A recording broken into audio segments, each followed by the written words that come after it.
This segment of Naperville Sports Weekly is brought to you in part by the Naperville Sun. All right, well, Gary, we're here, what some people would call the foundation for the start of a good sports season, and you guys have had a fantastic fall, just wrapped up this last weekend. Have you ever seen anything like this in your time here at Benet Academy? We've had good seasons. I don't know if you've ever had this good of a season across the board. It was a lot of fun. But I go back, and I made a comment last year. I don't know if any year could ever surpass what the girls' sports teams at Benet did last year, and it had a couple of the guys' sports seasons in there too. But I think they surpassed it so far in the fall. I mean, it was just incredible fall, fun fall, busy fall, fun fall. Real question is, how many miles were you putting on your car? I mean, one weekend you had a soccer team down on the south side. You have Benet down, or the volleyball team down in Bloomington. The travel of overseeing something like this. Well, I got to find out where Argo High School was, which found a very nice school. Went there last spring for the girls and this fall for the boys, and then the volleyball. We were down there Friday night for volleyball. Drove back Saturday morning with our trainer, and then drove back Saturday afternoon, and kind of the hour delay in lightning didn't help much, and then we pull out Veterans Parkway, and I'm below empty. I misread my gas gauge, and I wasn't paying attention to it, and we were kind of concerned we were going to run out of gas. But and then drove back Sunday morning, and yeah, it's. I always like to drive down to the schools we're playing later on too. Like I drove down to Lincoln Way East to drop something off, and I always like to see kind of who we're playing and put a face with a name, and a lot of mileage, and a lot of fun though. And I think the biggest surprise out of all the fall success, has to be the Pat News football squad. 8-1 last year, come back 11-2, tied for the most wins in school history. Struggled last year. I mean, that was a rough year. Kids played their hearts out, and play here or there, they've got a chance. But to be 1-8 and then score only 43 points, and then in the first game score more points than he scored all last year. And then the schedule just laid out perfectly. It started out less difficult and ended up difficult, and the kids, Pat does a great job. He's a great motivator and had a great coaching staff. Senior class, good leaders. You can see a lot of siblings of other ones have been here also in past, but just a good group of young men, and they worked hard. And the junior class has been very, very successful. I think this is their fourth loss in 3 years. Wow. And two of those losses came to one team, which I'm sure they're going to look to correct that next year. But to bounce back and play in the state semifinals. Third time we've been to the semifinals. I think the second or third time we've had 11 victories. To play how they did this year, and when an injury happened, someone did step up. In each game you look, someone's performing differently in each game. We didn't throw the ball as well as we can against Oswego, and all Porter Onco did was run for 208, 210 yards, depending on how you look at it. And in other games we threw the ball very well, and Pat has a pretty good knack of calling what is working and sticking with it. I have a feeling he'll learn that from Larry McEwen over in Naperville North. They really. No one expected them to do what they did this year, and that's what even makes it more fun. And judging by kind of a dual kind of social media and by just people I've talked to, it seems like the Benet Academy alumni base kind of got electrified a little bit. Even guys I was talking to back that graduated in the 80s, they're like, we were pretty good when we were in high school, but I don't know if we were this good. How much of a response have you kind of seen? Well, it's kind of funny. I was walking around the fenced-in area, the pennants we had hanging up, the flagged area. And as I'm walking around, I'm running into a lot of the 2003, 2004 team that was there. One of the groups played for against St. Rita in the state quarterfinals. And run into the 80s guys. The guys that were around Pat have been to a lot of the games. All right, but you're seeing them from all classes. I could have sat and talked to a different player every minute on Saturday night if I would have just stopped and talked to everybody. I really couldn't. It was fun seeing them come out. But that's kind of Benet though. That's just not characteristic of this year. That's kind of Benet. I go back to playing Simeon at UIC and how we had probably 6,000 to 7,000 people, and it was the first sellout. I think the only sellout UIC had ever had in a basketball game. people follow Benet sports. If we would have gone down to if we would have won and gone down to Champaign, it would have been an incredible amount of people going down to that game. But they're coming out. It doesn't. I had people calling me that didn't play football. They were playing basketball, baseball. That coming in for asking for tickets. How can we get tickets? And when all said and done, we had a great crowd, a great night. And unfortunately, the outcome wasn't what we all wanted. But these guys are going to look back on this year and at 11-2, and they did themselves proud, and they did Benet proud. And another program that definitely did Benet proud, volleyball, bringing home second straight state title. And when you look at kind of match up the two teams, bring back only 3 players that had significant varsity experience. Was this something you maybe you foresaw? It seemed like nobody outside of this building could fathom that it could happen again. I think the girls might have seen that. I think Brad might have seen that. I was at the volleyball banquet yesterday, and Brad was talking about a lot of things and how he put a new system in the summer, and the girls bought into it more after, I think, the first game when they played a very good St. Charles East team that started out slowly but ended up very strong.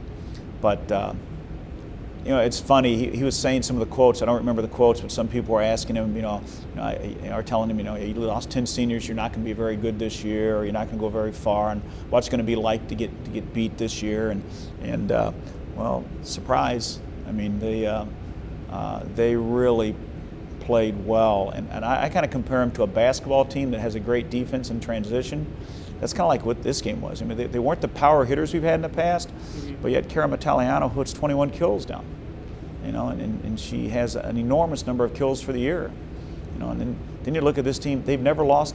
Hannah Kaminsky's never lost a tournament in high school, and the senior class never lost a tournament in their varsity career. That's amazing in who they played against.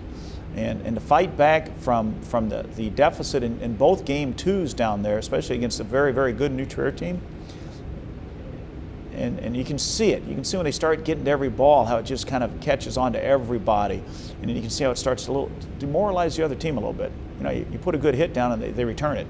What do we got to do to put the ball on the floor? Exactly. And, they were what a great group to be around. I've been down with all the 3 teams that have gone down, and all 3 have had their pluses, and this one was just fun to be around too. All 3 of them have been fun to be around, but I think probably what makes this more special is this team wasn't supposed to do this. Exactly. In most people's minds, and they proved a lot of people wrong. The thing that jumps out to me about that program is, the number of college players that, have made an impact at the next level for them. I know Megan Haggerty's having a dynamite freshman season at Nebraska. Natalie Patson was very good at Clemson. Laura Anko, before concussions, kind of got the best of her volleyball career. But how, for lack of a better word, how cool is it to kind of see so many players from that program go on and do so many great things at the college level? Every time we have a signing day, it seems like we have 3, 5, 7 volleyball girls, and you mentioned some very good girls there, and I could sit here and list a ton of others that have played and still playing, that have done a great job. Brian Riley, for example, at Kansas, I think she was invited to the Olympic tryout center, or the national team tryouts. When you consider how many teams have played so well, how many kids have played so well and how many kids move on, it's amazing what they've done. I give a lot of credit to the kids. I give a lot of credit, of course, you got to give some credit to their club coaches who are with them all the time. I give a lot of credit to Brad. Brad and Kyle and Kim Sayers, you get all these club kids in from different clubs, and I'm sure each club has a little bit different philosophies, and you got to tie them all together and get them to work the same on the floor. But it's just amazing to watch. We've been very fortunate to have some phenomenal players, and the cupboard's not bare. They're going to have a good team next year. How good? Won't know until you play the games next year.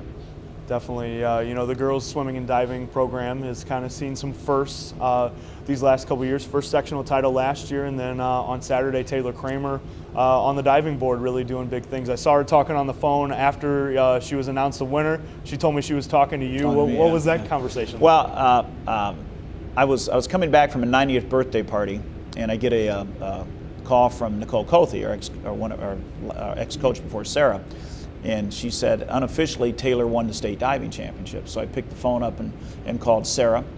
our coach, Sarah Mazio, our coach, and said, "Hey, congratulations! Is that true that Taylor she won?" And she was sitting right next to me. I want to talk to her, and I got to talk to her. I'm just proud of her. I mean, just what Taylor has done without a pool, without a full-time diving coach, and we're very fortunate to have the person who assists her or coaches her from another high school close by, does a great job. And for what our girls have done totally in the last 4 years, starting with Nicole's team getting 10th in the state 1 year, with the first year without a pool, I think it was 4 years ago, and then moving on to this, Nicole and Sarah Mazio and Christy Hayasaka, the last 4 years, without a pool to do what we've done.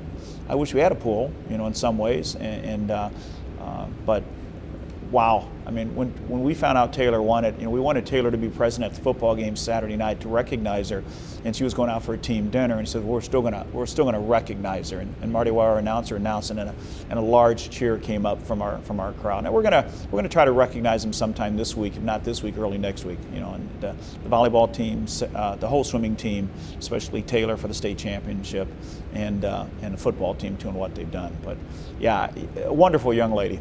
She's going to Penn State. She's committed to Penn State. She's going to do a great job at Penn State, and they got a state champion. I don't think we've ever had a state champion diver. We've had state champion swimmers, but not divers. 5 ESCC titles this fall. When we were talking earlier, you mentioned it's with your philosophy. You said kids first, coaches second. But when you look at how in the shape that all these programs are right now, what do you look for when you hire a coach to run a program? Well, one of the first things I tell a coach, I want the kids to have fun.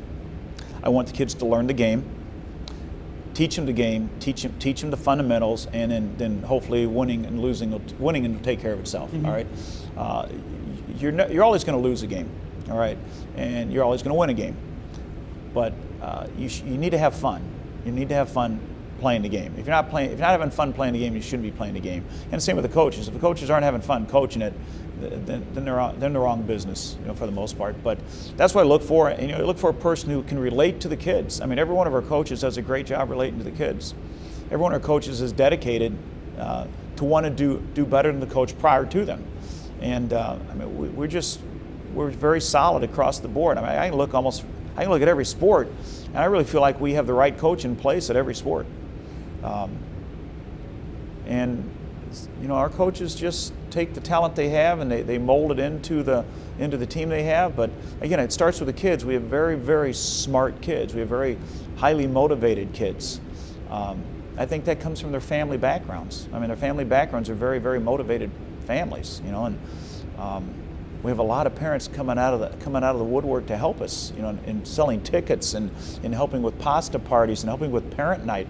I mean, it's a good working relationship with the students, the coaches, the parents, and then you kind of just sit back and take it in. Well, Gary, very busy fall and hard to believe, but the winter sports season here already. Thanks for the time and good luck. You're very welcome. You're very welcome. It's been.